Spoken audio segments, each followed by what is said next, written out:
Hey, Katina. Hey, Liz. What day is it? I don't even know. I have no idea. It's Friday. It is. Technically a work day for me. Technically. Yeah. It's 5 o'clock. Yeah. 6 o'clock? Okay. You're Katina's bosses. We filmed this after work.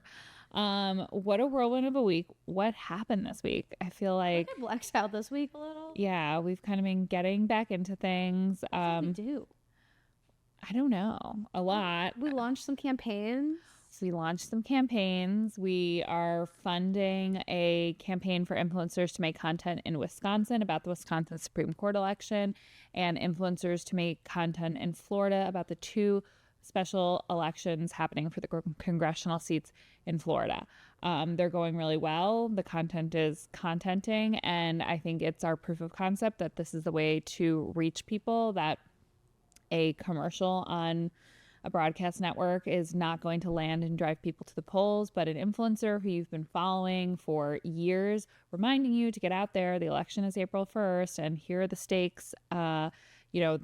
Decision in Wisconsin about a Supreme Court justice is going to impact the electoral maps, how many Democrats are sent to Congress in 26, and a whole host of other issues. Follow Motherhood for Good. All of her content is killing it. And those two congressional seats, we could win back control of Congress. We could slow Trump's agenda. A lot of people think it's a long shot. They're Trump plus 30 and Trump plus 34 districts. But the numbers are good. If it's a low turnout models, which who the hell is going to go to the polls on April 1st? Democrats, the people who see our content. We need Democrats to turn out, but a low turnout overall. Florida 1 and Florida 5. Florida 1 and Florida 5. It's like near Daytona, and then the other one is near like Saratoga Springs. It's up by the Panhandle. I'm learning a lot of Florida geography. We're going to Florida next week. We are going to Florida. Fort Lauderdale. We are just like all in the Florida. Yeah. That's so fun. We've got some big stuff in the works, guys. So hopefully by now we've convinced you that the road forward in this political change era is paved with influencers. And this week we really want to dive into the how we use influencers, exactly what influencers do, what they are. And we have a perfect roadmap. And no, it's not just look at the right and look what they're doing. It's look at the brands, look at brands and corporations, and look at how they leverage influencers to be extremely successful. And when we're talking to decision makers and stakeholders in this universe wanting to leverage influencers, whether that's organizations or elected officials, the DNC or donors, we need them to understand that working with influencers needs to be done very specifically and strategically. It's like Emily Amick said on our first podcast. She said, the only thing worse than no content is bad content. And the only thing worse than no influencer relations is bad influencer relations. So we need everyone to look at influencing and content creating as a business. And corporations get this. Influencers are worth investing in because they can make corporations a lot of money. They drive a tremendous amount of revenue. And in the case of influencers in politics, they can drive a tremendous amount of persuasion. Influencers are powerful. And trying to explain this to people and trying to get people to understand this, it's literally like trying to explain to people what TV commercials were. Like people who were kind of stuck in advertising and radio. It's like, obviously a TV commercial is more powerful than a radio ad. Obviously. And we saw how much that changed consumer behavior. And this is the new, almost sole main way to drive audience engagement is through influencer marketing. Influencer marketing for big brands used to be like two Gen Z girls who got like a sliver of the overall marketing budget. Now it's the whole pie. And if you don't believe me, if you need a proof of concept, let's talk about what I'm wearing and why I'm wearing it. This is a sweatsuit made by a soda company called Poppi. And this week, Poppi sold to Pepsi for $2 billion. And they are a company that's in its infancy. They started in 2018. and they're good. They're a delicious soda. We were going to have them today. They're probiotic. They're nice. They're They fine. actually taste like real soda, like the Dr. Pepper one and the lemon lime one Yeah. taste just like Sprite and Dr. Pepper. They are good. They're literally just a beverage like any other beverage. So why did they grow so big so fast? Why? Because they leaned into influencer marketing. It wasn't an afterthought. It was the centerpiece of their marketing strategy, and everything else revolved around that. And it wasn't just like, let's send these drinks to influencers. It was a series of carefully crafted and curated campaigns culminating in a Super Bowl ad and a big splashy campaign where they actually sent vending machines to influencers. And it actually got a lot of backlash, but you know what they say, there's no such thing as bad publicity. And I think the Pepsi sale is proof of that. And when they were doing all of these campaigns, they made their audiences and their influencers feel like they were part of the brand. They were part of something by drinking Poppy. The first time I heard of this brand is when they rented Alex Earl a house at Coachella, and her and all of her influencer friends were bathed in this brand from morning to night. They were swimming on their Poppy floats and mixing them with their pregame drinks and reaching for them when they were hungover the next morning. And then after that came the Poppy sweatsuit, which I am wearing. And it is legit the most comfortable sweatsuit I've ever had. These sweatsuits were such a big deal. They sent them to influencers with the Poppy sodas. And they became such a phenomenon that influencers were selling them on eBay for like thousands of dollars because it was such a badge of honor to be a Poppy influencer and to get this sweatsuit.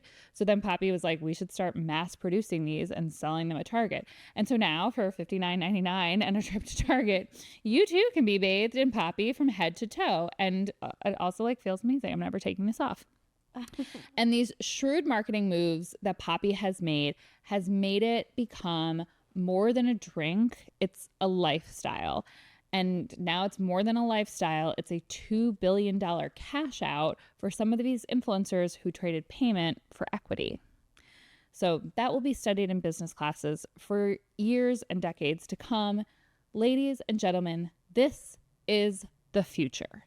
In order for us to successfully leverage influencers in politics, we have to understand this world. And that's what this week's podcast is all about. So let's get into it. Let's influence.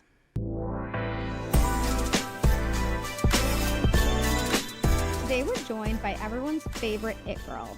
Some may know her for her stylish, jet-setting lifestyle and her behind-the-scenes glimpses into the world of professional tennis. I've always thought of her as the blueprint for content creators using their platform to speak up for their beliefs and values. The thoughtfulness behind her YouTube videos is aspirational, authentic, and loved by her audience and myself. In doing research for this interview, I was watching an old Q&A video. Someone asked, what are your top values and missions in life? And you responded with wanting to become the person that you needed a few years ago. We have a soft spot here for Midwest girls, especially Minnesota. We're so happy you're here. Morgan Riddle, welcome to Demfluenced. Thank you. Oh, what a lovely intro. Yeah, from the Midwest. Just three Midwest girls just hanging out. Love it. You have been a trailblazer in bringing women into sports, whether it's tennis or Formula One. And not only that, you've been just such an advocate for women generally through all of your content. And so I just would love to hear a little bit about, your take in really bringing women into sports, knowing that men typically are like, get out, Yeah. I mean, it's definitely been a journey. I think I've always been the type that kind of ran headfirst into everything. And so when I started making content around the tennis tour, it was just like that. And of course I got backlash, but when I had first started posting content, it was mostly just fun for me. I was posting my silly little TikTok videos. And of course people had opinions about, there wasn't really someone who was a partner on the tennis tour who was posting any sort of content like that. Nobody was talking about their makeup or their outfits in relation to sporting events in that sort of way. So it was something that was definitely new. But as much negative backlash as I received from it, I got so much positivity and so many girls that were so excited about it. And that just fueled my excitement. And so the last couple of years, being able to sort of like redefine femininity in sports, and you can show up and you can wear your cute little match outfits and you can do your makeup tutorials for the matches and that sort of thing that hadn't really been introduced in the world of sports. And the last couple of years, seeing brands like Charlotte Tilbury get involved in F1, and the amount of brands that do sweet sort of things at tennis tournaments, like it's just absolutely exploded the last couple of years, which has been really exciting and fun for me that so many of the sports have now embraced it and fans are much more embracing of it. And I think there are a lot of women who feel more comfortable getting into the sports because their favorite brand is doing a pop-up, or releasing tennis lines for them, that sort of thing. It's been really cool. I'm a big fan of the TikTok culture of, like, I follow a lot of the NFL spouses, and they, like, Allison Kutch, so good, more popular than her partner. Like, these women are she's the best. They're partners. And I think that there was always this this like anti-feminist message of like WAG and whatever, and I love that so many women are using it as a platform, turning it into a business, and like finding so much empowerment in that. And by the way, driving tens of millions of viewers to these sports, because I think there wasn't a place to land. I watch football now more than I ever have in my entire life because I'm into the stories. It humanizes it. Like, you really see that it's a real person behind this, and I think that like can really drive viewers. And was that intentional when you started, or did it just kind of happen organically? No, it was super organic. There was never, I'm trying to think like where sort of that shift happened. I think it was, so I started posting videos in January, like 3 years ago. And my first video that like really popped off was like, get ready with me for a tennis match. And then a couple months later, it was kind of like a slow build from there. But then a few months later, I posted this video that was like explaining the tennis tour in 90 seconds. And I just did like a really sort of brief overview of like, these are the major tournaments. This is how the points and ranking system works. These are all the places we travel to. This is like kind of what my life looks like being a partner on the tennis tour. And that video exploded. And that was the first time that I think people in the tennis community like really started paying attention to me and my content. And it was very controversial and people had all sorts of opinions about it. But that was kind of the first time really that was like, oh, I think this is kind of going to be like the start of a movement for like partners in tennis and like women showing up in tennis, and also just bringing tennis to Gen Z. And that video, I explained tennis in like such a basic way. Like you're explaining it to a 10-year-old. And I think that actually resonated with people, especially because, my audience on TikTok at the time was young girls who for the most part had not really watched tennis, and that was sort of their first introduction to it. And then it's just sort of built from there. Why do you think there is that controversy or that backlash when the goal is like bringing more people into the sport or a peek behind the curtain? Like, where does that come from? I think tennis has a certain sort of uppity historical factor to it. And so, well, I will say I did say something pretty controversial in the video at the beginning, which was that tennis is relatively uncool and unknown in the US, which like 3-4 years ago when I made that video, I still stand by that. I think that was the case. Like, of course people knew Federer and Serena Williams, but the US Open was like not having a million brands activating, and influencers weren't going to tennis matches, and like it just wasn't at the same cultural moment that it's at right now. But there was a bunch of people watching that video who were diehard tennis fans who have loved tennis forever, and they're like, how dare you say that?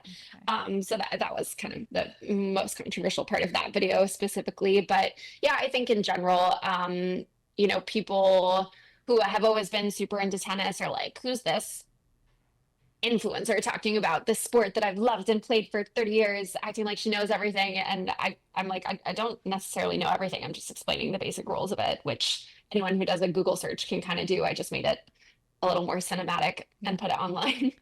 And had you kind of already started the influencer side of things before that popped off, or was it then you kind of started doing brand partnerships and that type of thing Yeah. after?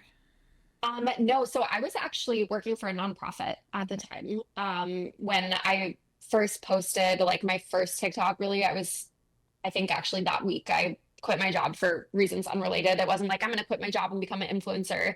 It was just like I quit my job and now I have a little more free time, but I'm gonna make fun videos. But I was still doing freelance work. I don't think I really started to make really make money until about a year later, maybe a little longer, a year and a half. Okay. So that kind of takes us into some of our business questions about influencing. And we want political nerds, pundits, decision makers, these kind of stakeholders that we have been preaching to, that influencers are the way forward. We want them to understand what businesses understand about influencers, that they are an incredible resource. They drive incredible buying and influence over people. So we really want to kind of paint how that works. So could you take us kind of through like the players, to make a tennis metaphor, like a manager, an agent, a brand, how that kind of all, like the way that an influencer works, how you're approached for partnerships and the different revenue streams that influencers have?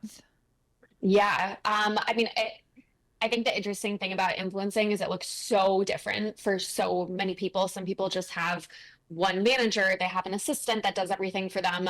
Me personally, I have a management agency. So that's sort of my day to day. They work a lot with me on strategy and what sort of brands I should align with and what my personal brand is and the way that I want to like advocate for my personal brand. They help me with sort of the logistics of brand deals of like, okay, you have an Instagram post due on this exact day. These are the deliverables, that sort of thing. So that's like my day to day contacts. And then I'm signed with UTA, which is an agency. I signed with them a little over a year ago, and they are more sort of on my business side. So they do the actual contract negotiations. They're the ones who have like the brand contacts and stuff. And then I also have a team of publicists as well. So I would say in total, like I probably have, I think like 16 people on my team between those three that are all working on the Morgan Riddle brand. Wow. I thought I had an idea, but I didn't have any idea. Yeah. And they all have other clients and stuff too. It's not like they're like all working all day on me. But yeah, I have an amazing, amazing team who helps drive my business. So if you were to explain it to a 10-year-old or like a 70-year-old Democrat man who doesn't know what an influencer is, how do you make money? Brands will pay me to explain or promote their product. So or idea or mission. And so they contact you for a single post, a series of posts? Yeah, it can look like a lot of different things. A lot of them are like just one time, one TikTok. They pay me for one TikTok or one series of Instagram stories or one Instagram post. And then I've also done like 6-month partnerships, year-long partnerships, sponsorships, which are a little bit different, where I'm like a face of the brand or an ambassador of the brand. So there's a few different ways you can set it up. And can you describe a brand trip? And do you like those? Do you go on them? I've actually only been on one, and before I even went on one, I actually hosted my own. So the one that I have been on was for Aloe, the like athletic apparel brand. It was to Aspen. It was awesome. I'm very close with their like corporate team, so that was super fun. But yeah, basically they take you on some trip and they gift you a bunch of clothing, and sometimes they'll pay, sometimes they'll just bring you on a free trip. But the idea is that you go on this 3-5 day trip and you're posting with the brand and aligning very publicly with the brand, and they get content from you. Usually they'll have a team of like photographers and videographers capturing all of the things that sort of go on during this brand trip. And then I also last year at Indian Wells hosted sort of like a reverse brand trip, because one of my corporate jobs, I worked on the other side of influencer marketing. So I would like hire and pay influencers to work with the brands, which is a very difficult job to work with managers and influencers. It's so much logistics and so much personalities that you're working with. So basically, I got this big house in Indian Wells, and I invited all of the brand managers or influencer managers from the top brands that I had been working with that year. So like Kosas, Dior Beauty, Ulla Henriksen, which is a skincare brand, Wilson, Grey Goose Vodka. And I invited all the girls who like run influencer marketing for those brands to come on my brand trip. So I brought them to Indian Wells, brought them to tennis matches. We did dinners, we did gifting from all the brands for all the girls. So it was just to kind of like strengthen those business relationships with those girls. So cool. Yeah, it was really fun too. So I really want to do political influencer brand trips. Yeah. And like, I mean, I think I kind of went on one a couple weeks ago. Yes, we wanted to ask you all about that, but I think before we jump into that really cool trip to the joint session, I guess I wanted to a little bit talk with you about how you've been able to really smoothly weave in political content into your lifestyle content, which is amazing because we don't really see that very often. Unfortunately. I know. And that's where we get absolutely clobbered by the right, is that they have lifestyle creators that are talking about politics openly, not worried about what the backlash is going to be. And then I don't know, you've just been doing it for before it even started being cool. Like now people are starting to pipe up a little bit and get it, but you've been doing it forever. So would you just walk us through kind of your thought process of like being comfortable with talking about your political views online? Yeah, I think I've always had really strong opinions, and I've always been a very opinionated person and not really afraid of the backlash about my opinions, because I do believe so strongly in them. And I think especially recently, I got to the point where it wasn't even like a question or an option for me to not talk about it. And yeah, like you said, I've been doing this forever. I have a post on my, and this is what's so funny to me is, you know, when I posted the things from the joint session a couple weeks ago, and people were like, I liked you, but I don't like you now that you're getting political. And I'm like, now that I'm getting political, I'm like, it's always been like this. I have a picture of me flipping off the Trump building that I posted on Instagram like 12 years ago. Like I've always been a hater. It's always been like that. So yeah, I don't know why. Maybe new followers were surprised by that. But yeah, and also because so much of my brand is about standing up for women and making women feel safe and comfortable in sports spaces. Like women need to feel safe and comfortable in their daily life and in their own country and in their jobs and in the healthcare system. So it's something that was so clearly already aligned with the brand that I've built, just sort of maybe in a different pillar. Yeah. And we sometimes have heard from influencers that potentially, you know, there's backlash from followers and a reduction in follower count, and that perhaps there might be some brands that don't want to align with somebody who talks about politics. And we sometimes try to quantify that. On average, for someone who has, you know, between several 100,000 followers, what is typically, I know it probably varies based on the ask, but like for a post, what do influencers typically make? If we were to say like, now there's 3 brands that aren't working with them, like what does that quantify to? I mean, do you mean just like in general or me personally? Yeah, like a range. In general, you can give us a range. You don't have to tell us your anywhere from, I mean, it can be hundreds of thousands for a single just to be honest. Right? Yeah, depending on like what your size is. Yeah, but I think people grossly underestimate how much influencers make, especially influencers that are in the hundreds of thousands or especially in the millions. Right. Like they're doing multiple 7 figures a year. multiple seven figures a year. I just feel like there's still a large portion of the population, like our dads, that like don't get this, that like that just are I don't like even think my dad gets it. not aware that this is happening, and not aware. In my intro I talked about that influencer marketing in a broader marketing department in a brand used to be like the two Gen Z girls, and now it's like the entire department. Yeah. Like it's the way of the future. Nobody is convinced anymore by an ad or a billboard, and we see huge brands that are making millions and millions and millions of dollars because they're leaning into authentic, organic content. And we talk a lot about parasocial relationships and the trust that influencers are able to form. And it's just like the brands that haven't gotten it are getting left behind, and the brands that are getting it are getting bought by Pepsi for $2 billion. Like the Democrats are getting left behind. Like the Democrats. Yeah.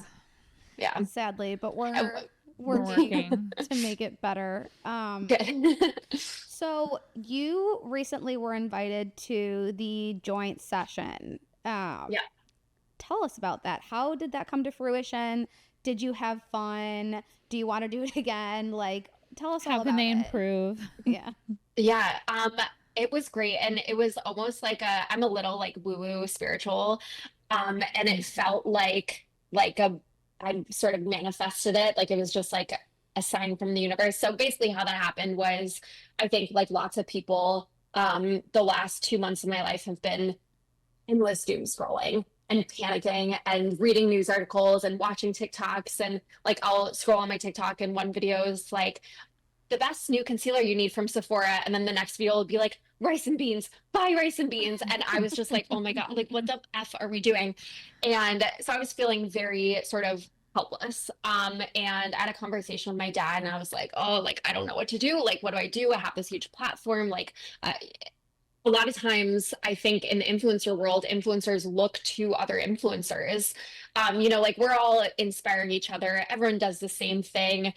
The entire app of TikTok is just trends and like copying what other people are doing. Right. But for me, I didn't really have like anyone else in my sphere of peers to look to like see what they were doing. It was like nobody's doing anything. None of my peers are posting. No one's talking about this. Do they care? And then I was having like sidebar conversations with some friends who are influencers who I know share the same beliefs as me. And I'm like, how are you like navigating this? Like, what are you going to do? And I had two of my girlfriends over. We do White Lotus every week, like a little watch party at my apartment. But we were talking about this, and one of them kind of said to me, like, oh, I know, but like, what's the point? Like, there's nothing we can do. And the next morning I woke up and I was like, oh, you know what? F that. Like, this is so stupid. So I have, through social media, a very large connection base to people who work in brands or editors or like with the social currency that I have, it's pretty easy for me to like get in contact with people.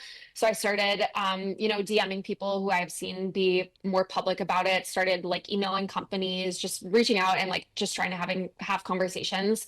And I ended up like maybe 2 days later getting a DM from this woman who works with a nonprofit called Chorus, who was planning to bring influencers to DC for the joint address. And she was like, hey, like I've been trying to get in contact. Like, so I messaged her back. I was like, here's my email. And she was like, we're bringing creators to Washington, DC. And that felt like it was the universe being like, here, like do something. Yeah. And of course, like that was sort of my first invitation to be like really directly involved in like what the Democrats are doing, which was scary. And I called my dad and I was like, I got invited to do this, but like it's really scary. Like I've obviously like shared my opinions, but I haven't been like very outwardly political and like really infused it into my content. And he's like, listen, like he was like, you have to go. Like you're getting the opportunity that so many people in this country want right now, and that's the opportunity to do something. Yeah. And so I went, and it was so, I mean, just like walking into Congress and like being in the Capitol, like I just never thought I would have that opportunity. So it was really cool. Got to meet so many amazing creators there. I think they maybe brought like 50 creators. And when I got there, so we started the day at the DNC headquarters, and Brian Tyler Cohen, who is phenomenal, he sort of opened, the discussion with everyone, like, listen, MAGA got on right-wing influencers way, way before the Democrats did. And now, we're talking to the Democrat Congress people. They now understand like how important this is. So you guys are here to kind of like to learn and be our voice to Gen Z, because I think the Democrats had done a study and they found that 85% of Gen Z is getting all of their political information via content creators and influencers. Wow. So then I think they were like, oh shit, like we got to get the influencers in here. So that was their first time that they had to like actually invited influencers to come in and really sort of be a voice for what they're doing. And I was one of, I want to say maybe like 2 creators there that were not political creators. Wow. Pretty much everybody else was like, all of their content is about feminism or advocacy, but yeah, I think there was like one other girl there who does mostly food content, and me and her were the only sort of lifestyle creators there. And so everyone was like, oh, it's so great that you're here, because I have a completely different audience than all of those people do, and I can like reach people who don't necessarily like follow the political creators.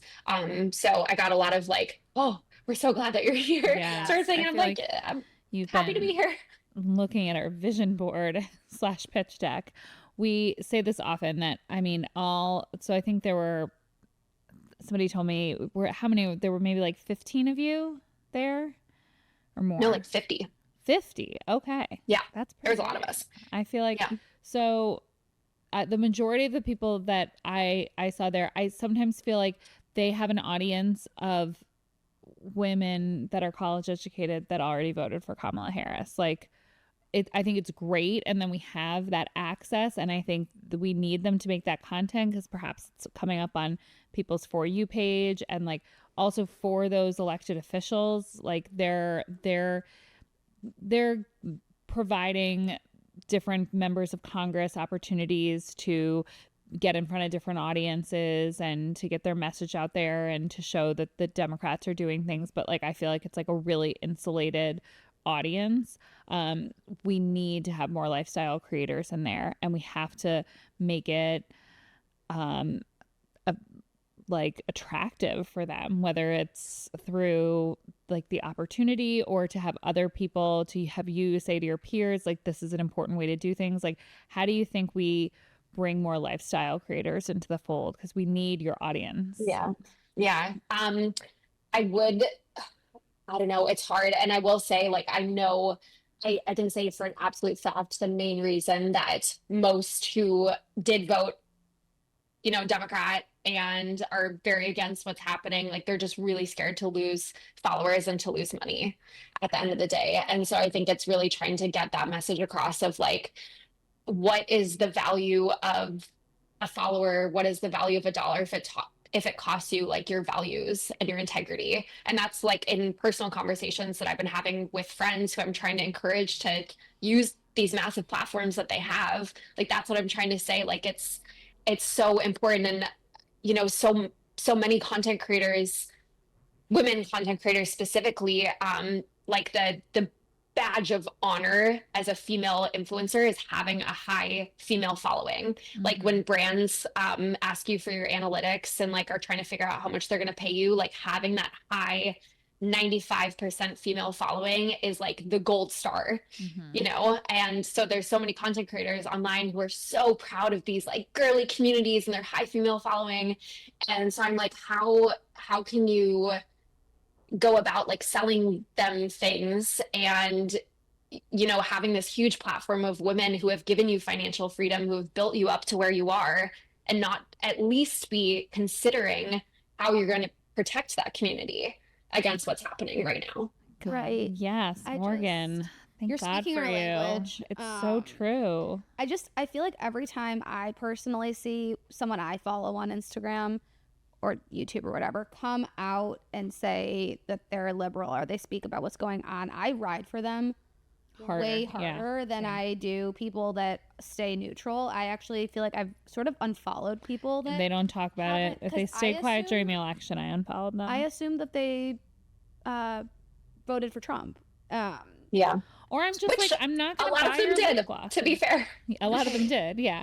But I'm also like, I'm not going to, eyeballs are money to influencers. Totally. And also, I know if I keep following them, I'll keep buying things from them. I am the like target audience. I buy everything that I buy. Like, I really want to get canisters now for my kitchen. And I'm like, I should just like say it into my phone, like, influencer, find me. I'm like, I can't just go on Amazon or Target and like pick my own canisters. Like, I need to go to my influencers, look at the canisters they have in their kitchen, then watch a TikTok or a reel about their review of those canisters, how they hold up. Like this, like, I do not make a buying decision that is not influenced by influencers, whether it's directly or subconsciously. I'm very aware of that. So I'm just like, I can't follow ones that stay quiet about the election because I know that I will give them money because I'm incapable of not swiping up. I know. Morgan, do you feel like after you went to the joint session and you posted that like fabulous "What Women Wore in Congress" video, I loved it. Amazing. Did you find that any of your friends or people in like that were peers in your industry maybe were swayed to start talking about politics a little bit more, or did you kind of feel like it didn't move the needle? We're just trying to figure out how to get Yeah, you more. looked very cool. Were people like, wow, that's a cool opportunity? Yeah, and I guess that was kind of my hope in it is like, influencer, like I'm easily influenced. I was walking around Sephora today, like scrolling on TikTok, trying to figure out like what concealer to buy. Like we all influence each other as well. I still think that it's just like the fear of it. And I guess what I would say to them is, that video was highly political, right? Like I featured only progressive Democrat women who were making a statement, very clear statement with their outfits. And the reason that I did that video was to try to make it like more digestible to my audience. And when I had arrived at the DNC that morning, I was kind of chatting with one of the people who was organizing, because most of the other content creators there were doing interviews with Congress people. They had their little mini mics and they were like asking very political questions. And I was like, oh my God, what sort of content am I going to make? Like, what am I going to do there? And so I was sitting while we were like waiting for Brian to come and talk in. And I've done these videos of like what people wore to Wimbledon, what people wore to F1. And I had seen like a post that morning that like all the women were going to be wearing pink. And so I was like, I think if I do this video, it's still staying true to my brand, which is focused on fashion, but making sort of like a more sort of sly political statement with it, and that would be more easily like digestible. And I said to them, I'm like, listen, I know everyone here is doing interviews, but if I like post a video of me interviewing Congress people tomorrow, my audience is gonna be like, what the fuck? Like, what is this? It's just like, it just doesn't align with like what I've posted before. So I think it's also trying to navigate how to figure out, like the brands that people have already built and how they're going to incorporate politics into the brands and the content that they're known for already. It's kind of a niche we're trying to carve out with Connect Forward is, as you said, with your management agency, they help you figure out what the deliverables are and what you need to make and what support you need to deliver on your contract with a certain brand. And it's kind of a niche we're trying to carve out is like, how can we feel we speak the language of influencers and we feel that we speak the language of the political establishment, and how can we give people an on-ramp and help them find a way to create content that resonates with their audience, but also that we know will move the needle politically. And I think that really varies for each individual creator, but it sounds like it's something that there's really a need for, that I think a lot of lifestyle influencers maybe aren't taking that plunge, not only because it's going to cost them money, or they don't really know how to quite make that work, make it something that their audience wouldn't be like, what is going on?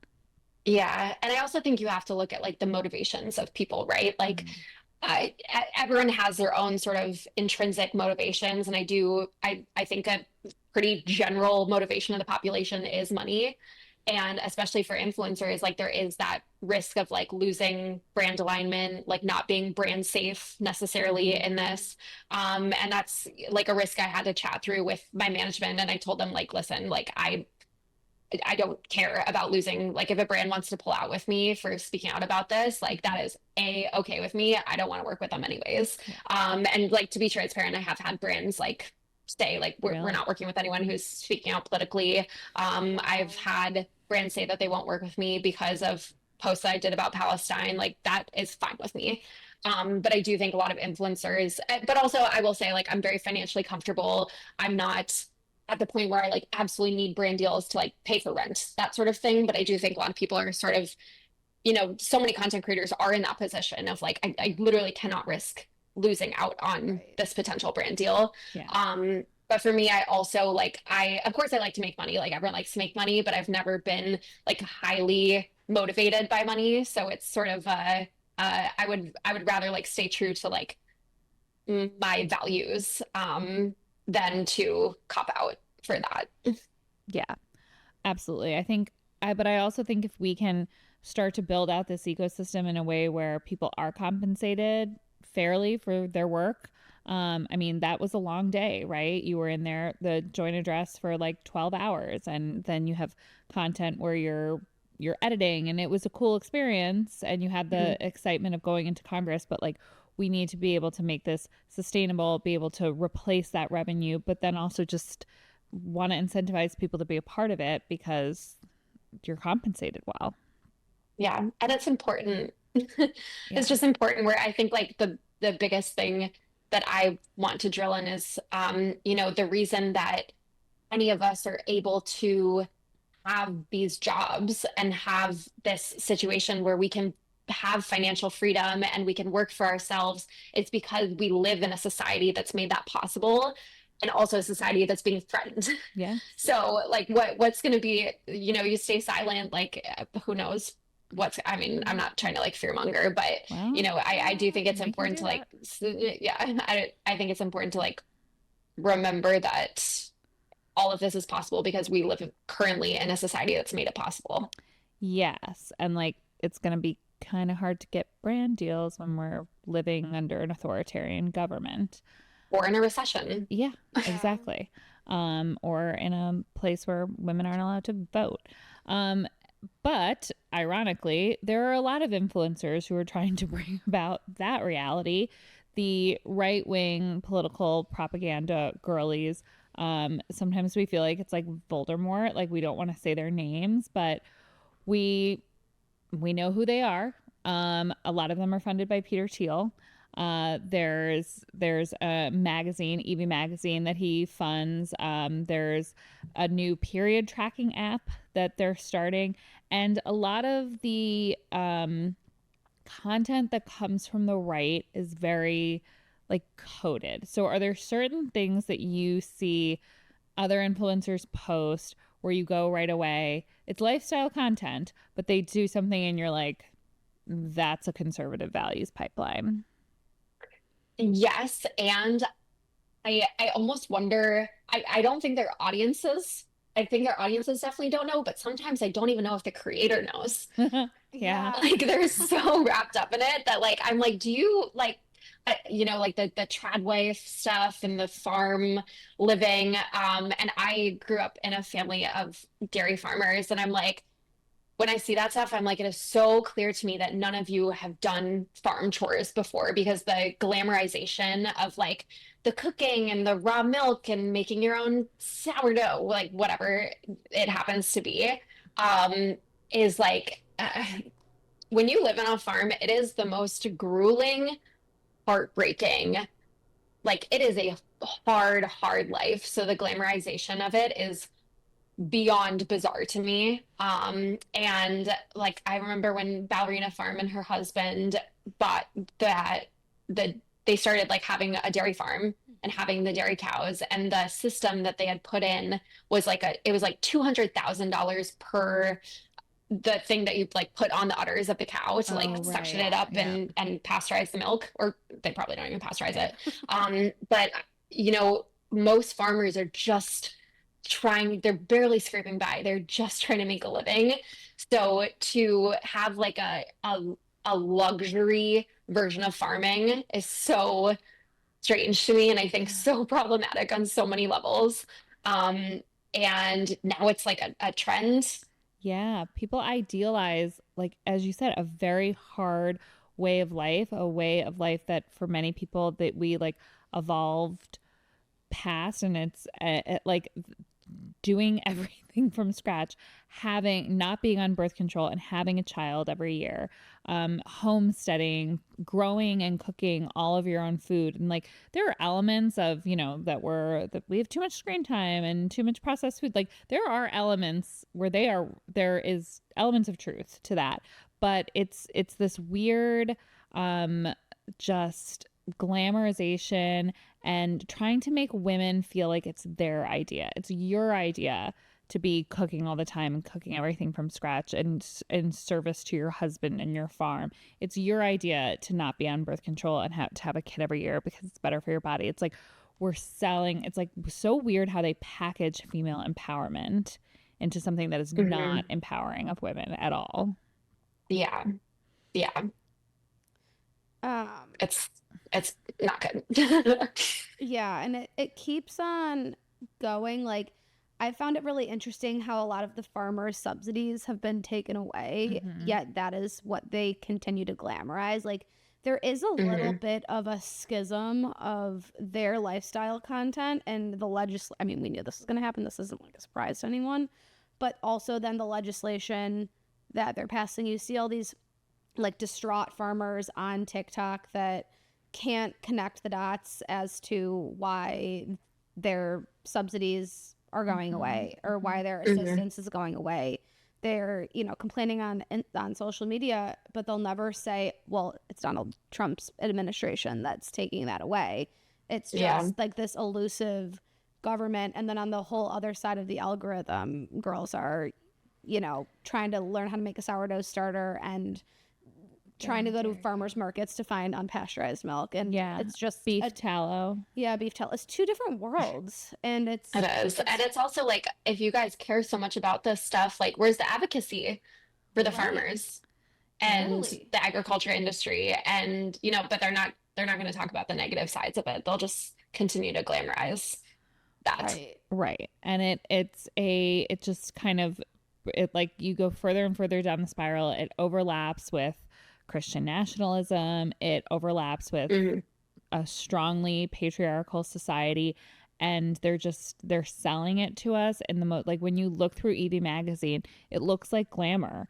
There are times where people share things that they post that I don't even think they realize where it's coming from. It looks like any other, top 5 ways to get your skin better, or the truth about beef tallow.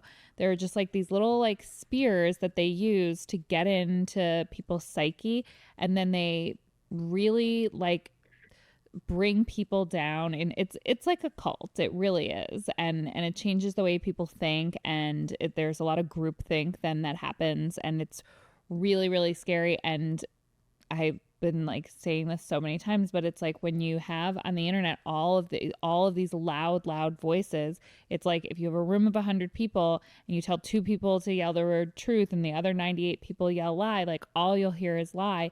And we've ceded so much of the internet to them. We've just like allowed them to make this content and make so much money off of it. And that's another really big thing, that all of these people, especially the Maha people and the beef tallow people, there's always a grift to it, right? There's always like a buy my supplement. Like, do you see that with the influencers? Like, it's never just like have a lifestyle like mine. It's always like buy into my lifestyle. Yeah, buy my supplement, buy my brand, buy this makeup that I'm promoting, or this. I think so much of it is like the aesthetic and the lifestyle too that people want.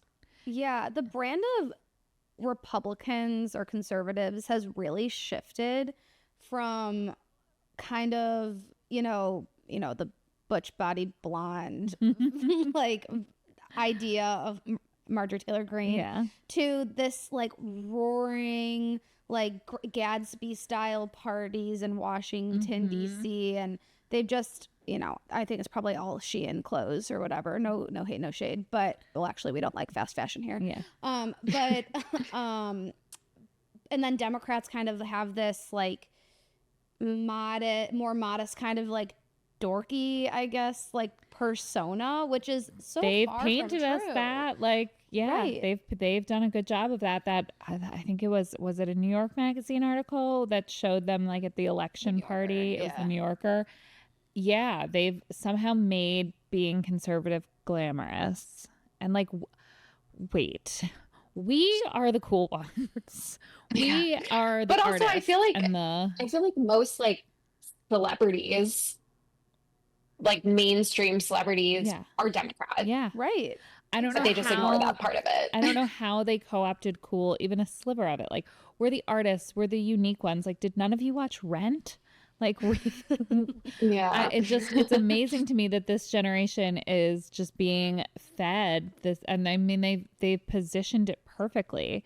That this like cool lifestyle, whether it's like on a farm or in a hotel ballroom in DC, like is the way to gain friends and gain power and influence, and like, and that these ideals are not fringe anymore. They're very, very normalized, and they've done that through the internet. Yeah. What was that thing you said earlier today about the Disney Channel? Oh my God, I was watching a TikTok of like, you know, you get like random like old Disney like clips of shows Yeah. on TikTok. I always watch them, so I think I get served more.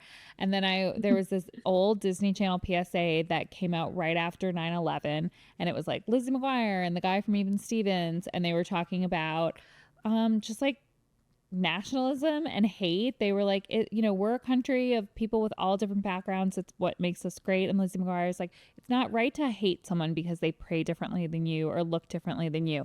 And I was like, could you imagine this being on like mainstream Disney Channel now? They would get so canceled for They being would like never. libtards. Like it would. That's It's crazy. they moved the cult, like The I don't needle know moved when, so much. but it moved so much. Like the way that we grew up and the like messages that we received, and the more you know, and like the PSAs and even the topics on like our sitcoms and stuff were so liberal and so like coded in like do right and everybody's welcome and diversity is important. And now they've weaponized DEI. They've weaponized like being a nice, accepting person. Being a woman, they've weaponized. You can't even be a woman anymore Yeah. in this country. Yeah. Can't even be a lady. No. I don't know when we lost all this ground. Like it's slowly, it's like being boiled alive. And then we turned around and I was like, wow, that is such a difference. Like 20 years ago, the fact that that was a mainstream idea to be accepting, that is no longer a mainstream idea. That is far left liberal propaganda. So, Yeah. I guess on the plus side, if you look at pretty much all of history, like it leans really far one way, then it leans really far the other way, and then it leans right back the other way. So I guess we can have some optimism in that right now we've clearly leaned very far That one makes me way. feel better. Yeah, we're falling over. Yeah. Yeah. Well, We yeah. gotta have some hope in it. Yeah. The pendulum swings. That is very It true. does, always. Can Yeah. we swing any further right now? Oh my God. Don't tempt them. Don't please. tempt them, especially as we let's Don't get manifest that. Yeah, right. As we look into our current events this week, God, could we get any further right? What has been standing Yeah. out for you for the news this week? So something I wanted to talk about because it did sort of feel like a slow-ish news week, but I really wanted to bring light to this abortion bill that's going on in Texas right now. And to talk about that, I would have to talk about this Texas midwife. Her name's Maria Margarita Rojas, and she was arrested on felony abortion charges. And I don't think it's a coincidence that the Attorney General Ken Paxton is targeting abortion provider that's serving low-income non-English speaking communities. So I just kind of want to put that out there. When we look at these news stories, we look at coverage. And so the anti-choice movement has been covering this story saying, whether it's influencers or news, has been saying that she was arrested for performing abortions. But it really was more for her distributing abortion medication, and that language is really important here. Mhm. And the legislators are framing it as her practicing unsafe medicine because she wasn't licensed, which is also not true. She's had her midwife license for 7 years. Wow.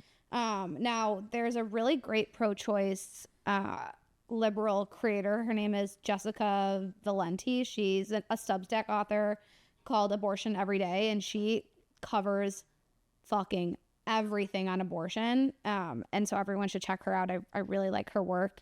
And so she's talking about how she thinks that this arrest and the timing of the press release coming out about the arrest is really suspicious because the arrest happened last week, and this week the Texas legislature is trying to pass SB 2880, which is essentially turning Texas into a full-fledged anti-abortion police state. Oh my God. And it would allow civilians to sue pro-choice websites or social media platforms, messaging apps, or payment apps that provide information on how to access abortion care in the United States, essentially scaring these tech companies into censoring abortion messaging, which they're already doing. So like they could sue Meta because they platformed Jessica Valenti. Yes.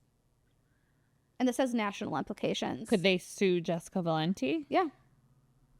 And so this is just like something that I don't think anyone's talking about, and everyone's talking about the, JFK release fluff. They're talking about all of these other fluffy news articles when it's like so irritating that our mainstream media, I don't even think many influencers have even been talking about this, political influencers. Not a lot. I don't think people know what to talk about anymore. There's so much. There's so there's just such an information overload. I mean her Substack is great, and when she first released the news of that arrest too, she had said in it like, don't share information about this right now because there's going to be so much information that the right wing is going to be pushing out about it. Wow. Right. Trying to sort of like villainize this woman and saying she wasn't qualified and making it seem like it was a very villainous act of her to provide this medication, which is super scary. But yeah, the abortion stuff is terrifying to me. I'm in Miami right now. We have an apartment here, and my boyfriend has residency here, but I have residency in California because I'm so scared that if I got pregnant here in Florida right now, that most women don't even know that they're pregnant before 6 weeks. Like, what I want that ability to make a choice. So like my choice in residency is literally based off of that at the moment. It's terrifying to me. I'm sure it's terrifying for so many other women right now. And what's happening in Texas, what's happening in Idaho, and I think Kentucky is the other one that's like pushing really strong laws against that. And I've been trying to figure out ways to support what she's doing and that sort of movement. So last month I opened up something called a donor advised fund. Oh, awesome.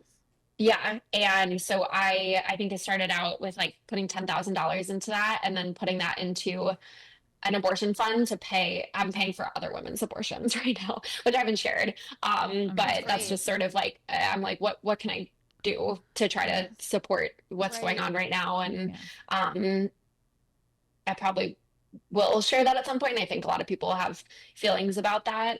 But we have to find ways to, platform what she's doing and speaking out about it, or even if you're not comfortable being super public and speaking out about doing it, like finding other ways to help women in those sort of situations. Yeah, that's amazing. And I'm just like reminded of many times throughout history where people who had stations in society or platforms or the ability to write well, speak well, communicate, just did exactly what you're doing. And we're like, I'm one person and here's how I can allocate my resources to help others and fight against this. And it's like, it's really, I think it carves out your spot in history. I really do. Like, it's an incredible thing. We need this. We need people supporting women in need. We need people speaking up. We need people to not be afraid, or to be afraid, but to do it anyway. And I think that you're really emblematic of that. Like we're, this is, it's not going to get safer or easier. Both to be an ally and an advocate for women and to be a woman. Like that is 100% a calculus. I think about it with my daughters in college. No way are they going to a red state. Absolutely not. Not an option. Non-starter of a discussion. Like what there are so many things. Even in just even if we take sex and pregnancy out of it, if you have polycystic ovary syndrome, if you have anything wrong, the amount of gynecologists and the level of practice and care in a state with restrictive abortion bans is worse, way worse. Doctors are leaving by the thousands. And so your kid goes to school in Florida, something happens to them where they need a gynecologist, they need women's health care, even if it has nothing to do with being pregnant, they are less safe. They are less likely to get quality care. They're less likely to get it quickly. And in an emergency situation, like forget about it. Like you go to an emergency room in Florida and there's something wrong with your uterus, you are fucked. Like they aren't going near you. And it's terrifying time to be a woman. It's something that I think a lot of men don't understand, don't fully wrap their brain around. And it's clearly a lot of women don't understand it either. Yeah. And I think it's going to be, I mentioned how there's that big pendulum swing that happens. And I think in this case, what's going to happen is so many women who are more right wing and are, not supportive of Planned Parenthood, it ultimately is going to come to the situation where it's not going to be something that they care about until they're personally faced with it, or their sister is personally faced with it, or their daughter is personally faced with it. But with how big the attack is right now, like women are going to die in they already are. They're going to die in droves. Yeah. And it's not going to be until, these families or these communities are really personally affected by it, I think, until that pendulum will swing. Like we saw that guy last week who voted for Trump and then his wife got deported. It's like, well, right. What did you think was going to happen? Exactly. Speaking of that, there was a deportation flight that directly violated a judge's order. And they had a whole, Caroline Levitt, we know, my favorite person to talk about, had a whole, well, it was in the air and it was over international waters. Like they just blatantly defy the court and have been running these deportation flights that are illegal. And then a court tells them it's illegal and they just do it anyway. And I was speaking to a lawyer who had actually argued some cases against Trump. And she was like, yeah, there's not a lot we can do because you can be held in contempt of court when you ignore a court order, but then that relies on like local law enforcement going to like arrest him, and maybe they won't, maybe they'll pick off some like lower level people. And then simultaneously, a well-connected friend of mine in DC on her social media today said that she was in a briefing this morning and she said, we will have a full-blown constitutional crisis in the next week. And I feel like that's not being covered enough by the ecosystem. Yeah, that's scary. Like he's just going to keep defying the judicial branch. And that's the only check we really have on him right now. Yeah. And it's only been 2 months. It's only been 2 months. And like, crazy. So what happens next? Like he just keeps doing it. And then if there is no, if it's like he will literally then just do anything. He will do anything he wants and say, like, this was the thing with Bannon was on Newsmax and he said he's running again. He's running in 28 and it was Andrews. Yeah. No. Trump is running in 28. And Chris Cuomo was like, how? And Bannon's like, we're working on it. And I had this whole debate with the men in my family and they were like, no, the Constitution and how is he going to do that? I'm like, he'll just do it. Like he will get put on the ballot in the places that he gets put on the ballot. And if he wins, he wins. Like he will just stay in the White House. He will do it. It doesn't matter. There are no more rules. Like I literally think we have like a week left. If this constitutional crisis, like I think if this constitutional crisis ends with it just being like, well, like judges tell him he can't do things and he can ignore it and there's no consequences. Like, unless somebody is going to arrest this man in like the next couple of weeks, I think that's the end of Western civilization. I'm Okay. stressed. Yeah. I'm trying to like wrap my head around why they're doing so many of the things that they do. And like, I'll be honest, because I'm trying to understand like the reasoning behind it and like their point of view behind it, like I will listen to right-wing media Yeah. to try to like get Same. like open the door into their brain, like listen to Megyn Kelly's podcast. Yeah. Like I've done all of that. And the things that they say and the rationalization behind them, like I consider myself to be a very like emotionally intuitive, open-minded, understanding person. And some of the things that have been happening, I just can't wrap my head around why they're doing it and also what their end goal is. I think just And to also I'm break like, it. Elon, like, why are you had it all. Like, Yeah. why are you doing this? You're losing it all. Like, it just doesn't, there's so much like irrationality, which makes me think like, again, not to be fear mongering, but I'm like, there's something else because it just doesn't make sense. Yeah, I think I have some theories to fundamentally like break down our country and our way of life and our systems so that it's so broken that they can just like emerge as the powerful ones. I also think they want to tank our financial system, and they've all invested heavily in crypto so that there's just basically just like a new world order. People who are wealthy and had wealth and status, like they just want to break everything so that they can be kings, the two of them. Basically, I think that's like their goal, and it's terrifying. I also think there's like a lot of mental illness there. I think they're both on like a heavy amount of ketamine. Yeah. Probably. Yeah.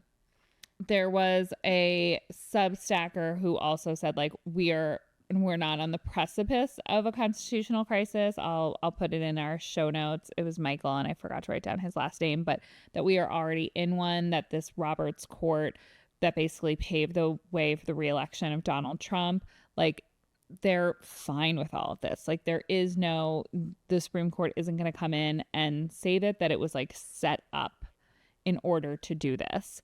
And it's basically all of these, there were a bunch of Trump cases in the last like 4 years, and the way that all of their decisions went, they just opened a door to a maximalist theory of executive power. So like it's not a bug, it's a feature. It's a feature, not a bug. Yeah. Yeah. Yeah, you got it. Got it. So that's terrifying. But to move on to something a little lighter, how about Michelle Obama on Kylie Kelsey's podcast? That made me so happy. Yeah, I'm such a fan of Kylie Kelsey too. Right? Like we love to see her. I mean, that was a big political statement. They did not talk about anything super political. They talked Which is about good. Yeah, I guess. I mean, we don't know how need I people feel. talking about politics all the time. That's true. I And think subtle statements can be good. right, I agree. Yeah. Like even just Kylie having Michelle on was such a statement. It like was, we don't need to know where the Jason Kylie Kelsey family stands. You know what I mean? Or Yeah. we don't Yeah. need to wonder anymore about where they stand. We Yeah. Right. know. She was pretty upfront about it, like who she voted for. And then she did say the first time I voted was for your husband. And so, I mean, yeah. And having her on, she's taking a political stand. And then she was just kind of like chill about, you know, oh, like your different initiatives. And then Michelle wrapped up by saying something like, you know, we can easily backslide. And they were both like, yeah, like, because, you know, Michelle talked about the White House garden she planted and how she didn't say, but the Trump administration tore it up, which was just like so emblematic of where we are. It's so effing sad. But it was, I'm Depressing. Like I know. last 20 minutes, I'm like, oh God. I know. Should we play our fun game? Yeah, I think we should play our fun game. Okay, so Morgan, we're gonna have you blind. Do you know those TikTok trends where it's like blind rank these 5 Taylor Swift songs, and it like they play one, and then you like rank it 1 to 5. If you don't know what the next one is. Yes, I think so. So we're not gonna play songs for you. I'm just gonna give you 5 Maha trends and ask you to blind rank them. Okay. Okay, one being the worst. Yeah. Yes. One, One being the worst, 5 being not as bad. Okay. First, beef tallow on your face. 5. Okay. Okay. Love it. Do you use it? No. Okay. I would not put that on my face. I don't even know what that is. It sounds It's basically slimy.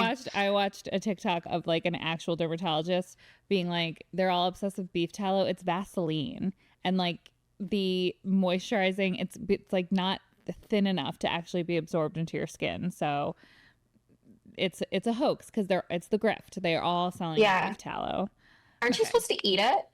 I think Can you cook with it, maybe? Is that what it is? I think that's what the original intention was. Obviously, I don't follow creators that talk about beef tallow, but Yeah, no, It's it's everywhere. been everywhere, Yeah. I feel like. Okay, next up, essential oils. oh, 4. I like essential oils though. Is that Maha? Me too. I do too. The only thing about essential oils, I love them. Like I love peppermint oil. I wouldn't use them to like treat cancer, but like Right. to like create like a aesthetic atmosphere when I'm reading my book. Yes. Yes. That's like the perfect breakdown of like the Maha stuff. Yeah. You're like, yeah, it's good, but like it's not going to cure cancer. Medicine does that. Yes. But yeah, it's great for a vibe. Okay. Next is raw milk. 1. So nasty. Especially coming from a family of dairy farmers, I cannot. Oh, did you ever try that as a kid? Like, did anyone ever have you try raw Yeah. milk? Yeah. Oh yeah, I mean we'd like right from the udder, but you know, I mean to mass produce it in the way that they are, especially with all of the health, food, and safety issues and the dismantling of that whole structure, you'd like and bird flu coming into cows, like it's really bad right now. You're going to die if Really you drink bad. raw milk is basically the message. I think you could, right? Yeah. Yeah.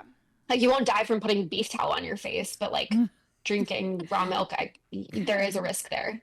Bad. Yes. Okay. Next is Anti- oh, I was gonna say Yeah, do it. red dye 40.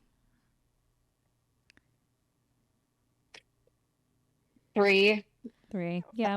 Okay, and the last one. I know it's is- like bad for you, but I mean, everyone you loves know. a red Skittle, or you know what I mean? Like, I love the red Skittle. that's so good. Everything's gonna kill me at this point, so I might as well enjoy Honestly. I know. my Skittles. Before the world is ending, give me my Skittles. Okay, and the last one is the like have a measles party. Get your kids like exposed. Have a chickenpox party. Have you seen those?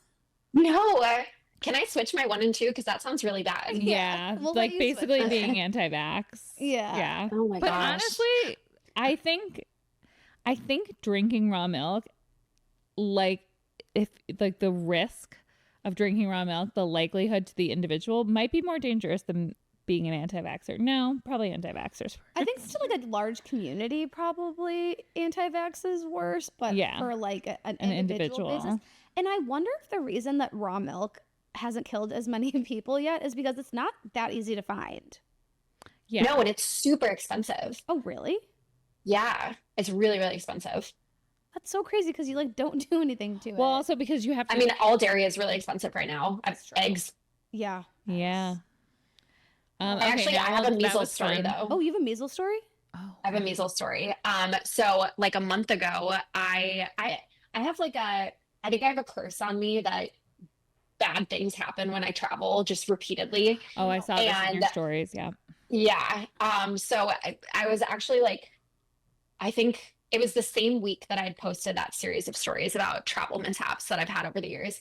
But on February 19th, I flew from Miami to LAX. And like a week later, I get like a notification on my phone because there was a baby that had landed at LAX off a Korean Airlines flight that had measles. And so anyone who was at LAX between like 1 and 4 p.m. that day was potentially exposed to measles. Oh.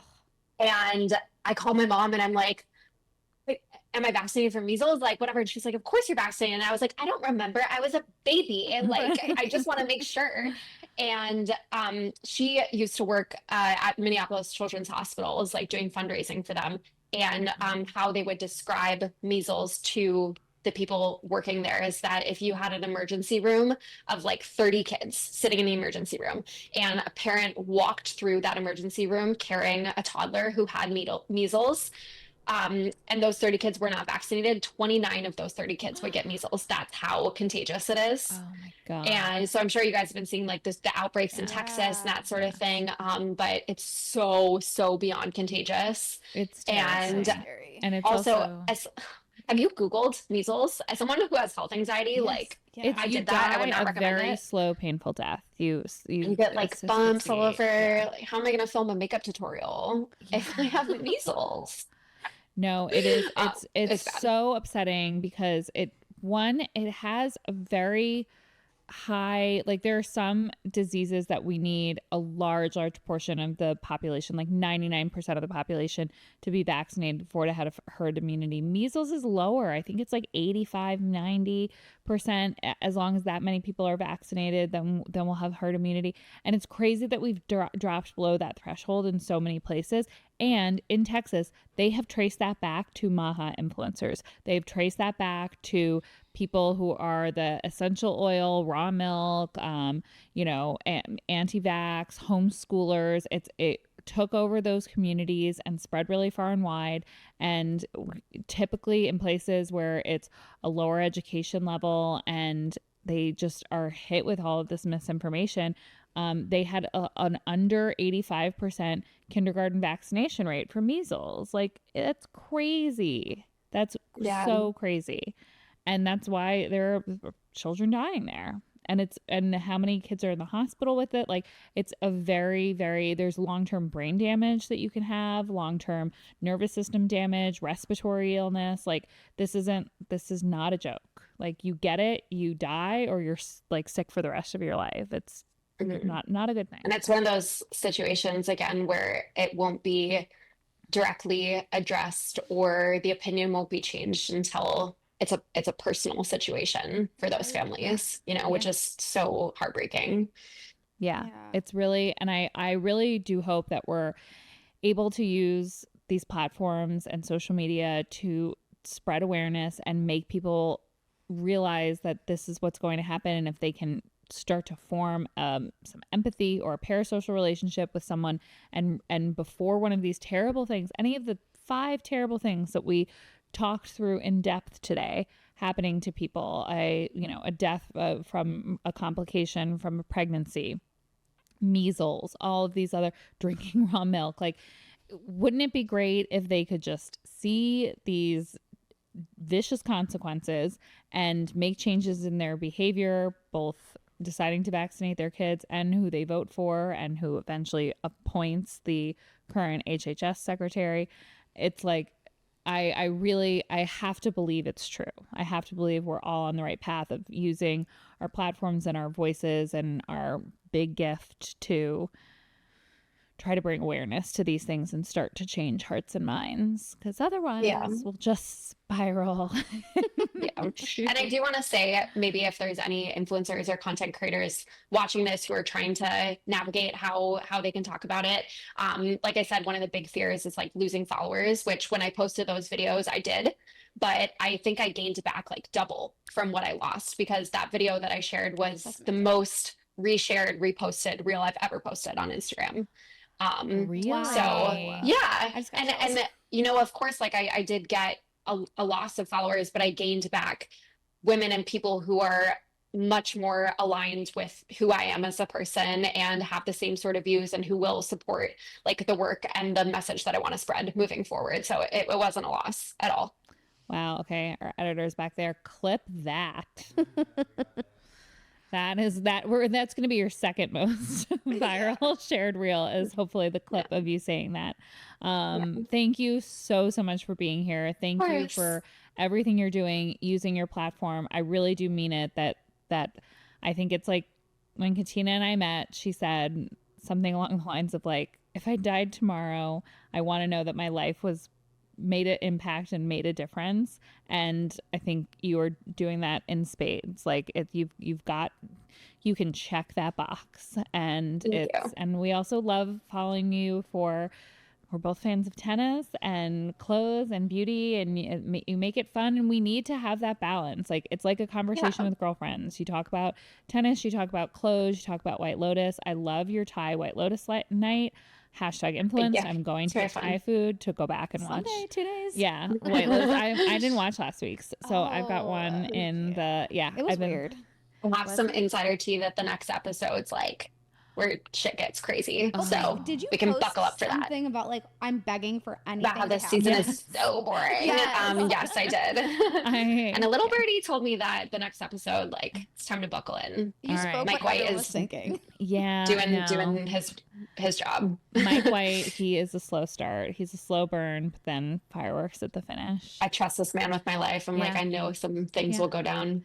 I saw a meme that was like, the world is just happier when there's an HBO Sunday show that we can all get behind. That's what the government should be funding. Yeah. We all just need to like put our brains in a freezer for an hour once a week. Exactly. It's really nice. We're happier when and then it's like, it's in a beautiful vacation destination. We can pair it with fun takeout. Like, do you think the Southern family, who do you think they voted for? Definitely. They're based on the Southern Charm characters. It's Thomas Ravenel. The daughter might. Well, the daughter's a Democrat. Yeah. I think this is not the Buddhist. That's a fun game. Okay, I think the youngest son, third party. The daughter, Democrat. Obviously, what is his name? Is his name Race on that show? Oh my God, no, he has a way funnier name. The son, the older son, what is his name? It's like it's like Patrick Maccabee. Schwarzenegger's character. It's something like, do you follow Becky, the Entitled Housewife? And she's like Maccabee Dashel. He has a name like that. And then I think the parents, I could see the mom like secretly voting for Kamala and not telling her husband. I think she's low-key like a very smart. Like I think she will pleasantly surprise us the rest of the season. That's my hope. She needs to keep her SSRIs also. She cannot lose her no. She's so good. This was amazing. Thanks for your time, and we're excited to see you on the Hill or at your next big political event and keep it going. We're really happy to have a cool Democrat in our corner. Thank you. Nice to talk to you guys. Bye.